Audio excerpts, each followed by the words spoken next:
আজকে শুধু আমরা না, সারা দেশবাসী অত্যন্ত আনন্দিত। আমাদের আনন্দের সীমা নাই, কারণ দীর্ঘ 17 বছর আন্দোলনের মাধ্যমে, সংগ্রামের মাধ্যমে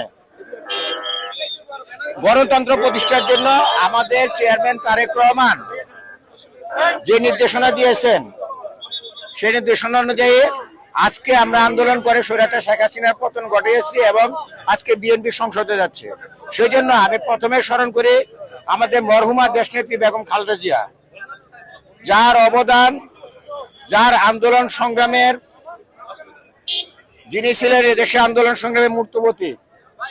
আজকে তাকে শ্রদ্ধার সাথে স্মরণ করি এবং আজকে আমরা এখানে আসছি, বিএনপি সরকার গঠন করবে, মন্ত্রিসভা গঠন করবে, আমাদের চেয়ারম্যান তারেক রহমান প্রধানমন্ত্রী হবে।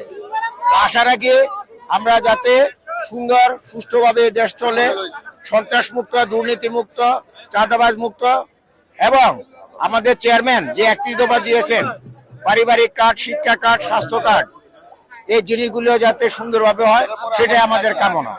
আমার প্রত্যাশা প্রথমত দেশ ভালোভাবে চালাবে, যারা আওয়ামী লীগ যে পথে গেছে সেই পথে না যায় ইনশাআল্লাহ। আর তারেক জিয়া এই পথে যাবে না। তারেক জিয়া হয়েছে তিনবার প্রধানমন্ত্রীর ছেলে, রাষ্ট্রপতির ছেলে।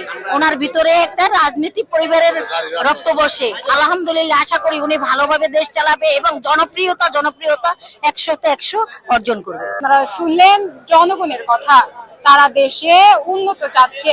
এখন শুধু দেখার পালা দেশের উন্নতি।